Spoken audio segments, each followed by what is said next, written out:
Okay guys, we're gonna do a window calibration today. I'm gonna show you guys how to do that. So what you want to do is you want to use this button. You don't want to deep press it for the auto down and auto up button.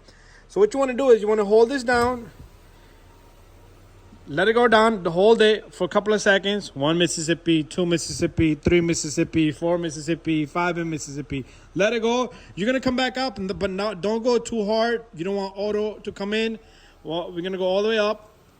1 Mississippi, 2 Mississippi, 3 Mississippi, 4 Mississippi, 5 Mississippi, 6 Mississippi, 7 Mississippi. So I'm going to do the same thing on the opposite side, on the driver's passenger window. So you could do that for both of these windows. Whatever window fill for you. This is locked.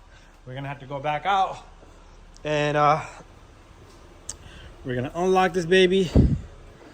And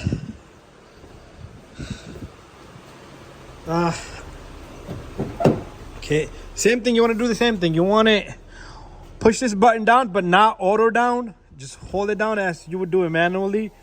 And you're going to hold the button down. 1 Mississippi, 2 Mississippi, 3 Mississippi, 4 Mississippi, 5 Mississippi. Let it go. Go up. Not auto, just manual.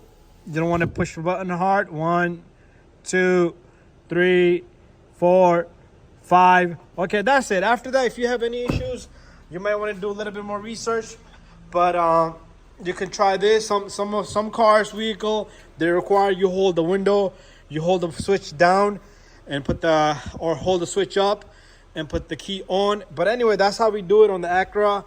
So this is working. So what was going on was one window wasn't working, but the rest was working.